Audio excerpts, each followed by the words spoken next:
কোথায় তুমি? এদিকে একটু এসো না। কি হয়েছে? সকাল সকাল এত গলা ফাটিয়ে চিৎকার কেন করছো? চিৎকার মানে? রাতেই তো বললে বাড়িতে কোনো বাজার নেই, এখন আবার মেজাজ দেখাচ্ছ। আমি যে সারাদিন তোমার ঘরে রাজরানী হয়ে বসে খাই, তাই তো এত মেজাজ দেখাচ্ছি।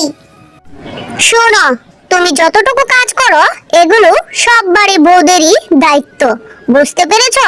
এগুলো এত আহামরি কোনো কাজ নয়। হ্যাঁ হ্যাঁ, তবু তোমার বাড়ির মতো দাসীগিরি কেউ করে না, বুঝতে পেরেছো? বুঝেছি, তোমার সাথে আমি কথা বলে পারবো না। তা ছাড়ো তো, ছাড়ো ওসব, আর তাড়াতাড়ি বাজারে ব্যাগটা দাও তো। পারবো না আমি, পারবো না আমি বাজারের ব্যাগ খুঁজে দিতে, নিজে খুঁজে নাও। আমাকে খুঁজে নিতে বলছো? ঠিক আছে, আমি বাজারে ব্যাগ ছাড়াই আজ আমি বাজারে যাব। যাও যাও, সারাদিন বান্দের মতো খাটিয়ে নিবে, আবার মেজাজ দেখাবে। যাও, যত সব, আমার হয়েছে পোড়া কপাল। টুনি একা একাই বকবক করে নিজের ঘরে চলে যায়। এদিকে টুনা রাগে আগুন হয়ে হন হন করে বাজারের দিকে যেতে থাকে। পথে মিলি নামে একটা মেয়ের সাথে দেখা হয়ে যায় টুনার। কি গো টোনা, কি হয়েছে? মাথায় তো গরম কেন শুনি? আর বলিস না, বাড়িতে বউয়ের জ্বালা আর একদম ভালো লাগে না আমার। মনে হয় আমি কোনো বউকে বিয়ে করিনি, করেছি কোনো যন্ত্রণার মেশিনকে। আহারে, তুই আমার যে ছোট্টবেলার বন্ধু, বন্ধু হয়েও আমি তোকে কোনোদিন কষ্ট দেইনি, আর একটা বাইরের মেয়ে এসে কিনা তোকে কষ্ট দিচ্ছে। হ্যাঁ রে, এখন তো মনে হচ্ছে টুনিকে বিয়ে না করে যদি তোকে বিয়ে করতাম তাহলে হয়তো অনেক সুখে থাকতে পারতাম। তাই বুঝি? তবে তুই যদি চাস যে আমাকে আবার বিয়ে করবি, তাতে আমার কোনো আপত্তি নাই রে। দূর ছাই, আমাকে এখন বাজারে যেতে হবে, নয়তো আজ আমার পেটে ভাত জুটবে না। আচ্ছা যা, তবে ব্যাপারটা একটু ভেবে দেখিস। টুনা আর কোনো কথা না বলেই সেখান থেকে চলে যায়। তারপর বাজার করে নিয়ে বাড়ি ফিরে আসে। বউ, ও বউ, তাড়াতাড়ি বাইরে এসো। এই দেখো আমি বাজার করে নিয়ে এসেছি। কই দেখি তো, কি বাজার করে এনেছো? এই নাও ছোট মাছ আর পুঁই শাক, তাড়াতাড়ি এগুলো কেটে ধুয়ে নিয়ে রান্না বসিয়ে দাও তো। সেই কতদিন থেকে যে আমি ছোট মাছ দিয়ে পুঁই শাকের চটচটি খাই না, আজ একটু কবজি ডুবিয়ে খাবো। কি বললে তুমি? আমি এখন তোমার জন্য বসে বসে ছোট মাছ কাটবো, আর সেগুলো তোমাকে রান্না করে খাওয়াবো? কখনো না। এই তোমার বড় মাছ আনতে কি হয়, হ্যাঁ? ছোট মাছে কত পুষ্টি আছে জানো? এই ছোট মাছ না খেলে অকালে কানা হয়ে যাবে, বুঝেছো? রাখো তোমার ওসব ফালতু কথা। তুমি যতক্ষণ পর্যন্ত বড় মাছ আনবে না, আমি রান্না করব না। আমি বড় মাছ নয়, এখনই একটা বউ নিয়ে আসবো। মেয়েদের খেয়ে তো কাজ নেই, তো তোমার মতো কুঞ্জুসে বউ হওয়ার জন্য বসে আছে। এত বড় কথা? ঠিক আছে, দেখো আমি এখনই নিয়ে আসছি বউ। আরে যাও যাও যাও, আমিও দেখতে চাই কোন মেয়ে আসে। এরপর টুনা বাড়ি থেকে বেরিয়ে সোজা মিলির কাছে যায় আর মিলিকে সব কথা খুলে বলে মিলিকে বিয়ে করে বাড়িতে নিয়ে আসে। এদিকে রাতও অনেক গভীর হয়ে যায়। এই টুনা, টুনা, এটা তুমি কাকে নিয়ে এসেছো? কাকে আবার?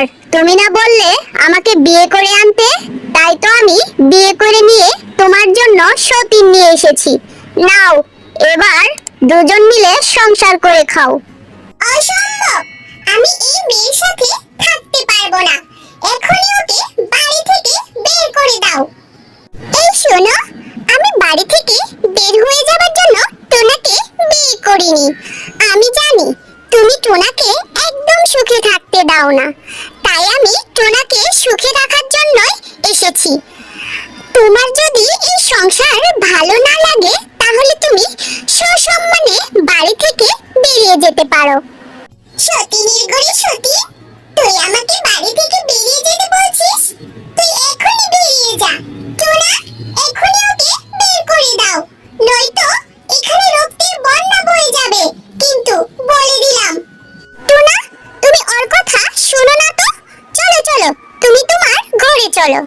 মিলি টোনাকে টেনে নিয়ে টোনার ঘরে চলে যায়।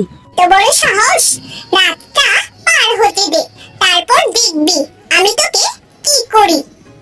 এরপর টুনিও রেগে আগুন হয়ে অন্য ঘরে যেয়ে ঘুমিয়ে পড়ে। টুনি ঘুম থেকে উঠেই রান্নাঘরে যেয়ে রান্না করা শুরু করে দেয়। এইদিকে বিলিও ঘুম থেকে উঠে রান্নাঘরে আসে। এই যে রশির বোন, রান্নাঘর থেকে বেরিয়ে যাও, বেরিয়ে যাও বলছি। আমি এখন আমার স্বামীর জন্য রান্না করব। এই ফকিন্নির বাচ্চা, তোর স্বামী মানে? তোরা শুধুমাত্র আমার স্বামী, এটা আমার রান্নাঘর। তুই এখনই ঘর থেকে বের হ। দেখো বোন, তুমি কিন্তু পায়ে পাড়া দিয়ে ঝগড়া করছো। আমি পায়ে পাড়া দিয়ে ঝগড়া করছি? দাঁড়া। এরপর টুনি চুলা থেকে জ্বলন্ত কাঠ তুলে নিয়ে মিলিকে মারতে শুরু করে। ও মা গো, মরে গেলাম গো, মরে গেলাম। টোনা, বাঁচাও, বাঁচাও আমাকে। আরে আরে, তোমরা এসব কি শুরু করেছো? থামো বলছি। দেখো, ও কেমন পায়ে পাড়া দিয়ে ঝগড়া করছে আর আমাকে কতগুলো মেরেছে।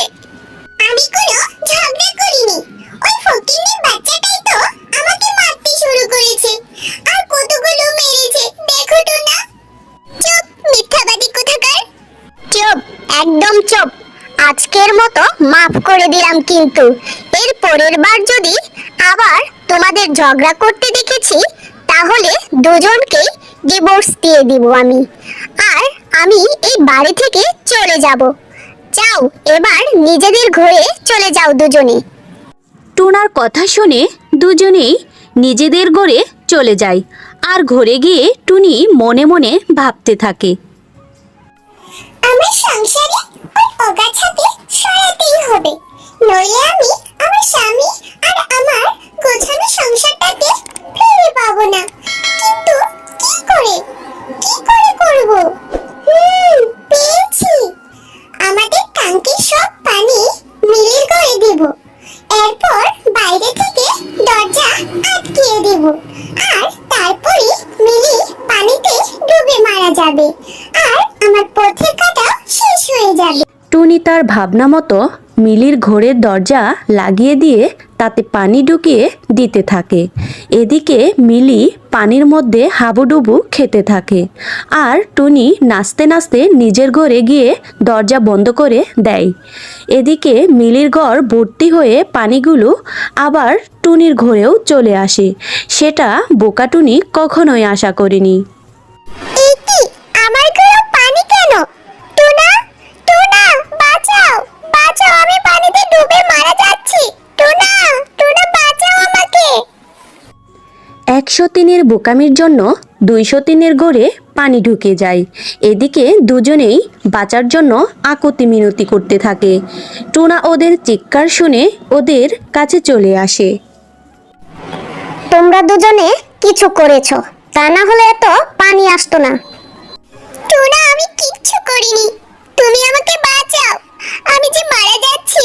দরজাটা খুলে দাও টোনা, দরজাটা খুলে দাও।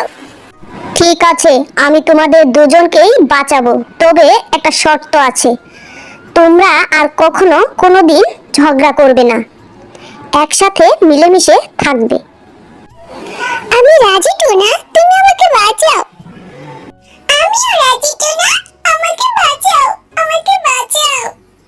এরপর টুনা 200 দিনের ঘরের দরজা খুলে দেয় আর অমনি 200 দিনের ঘরের সব পানি বাইরে বেরিয়ে আসে। আজকের পর থেকে যদি কার ঝগড়া করতে দেখছি তো তাহলে আমি তোমাদেরকে প্রাণে মেরে ফেলবো, এই আমি বলে দিলাম। না না টোনা, আর আমি এমনটা কখনোই করব না। টুনা আর আর মিলি ঝগড়া আর না করে একসাথেই থাকতে শুরু করে।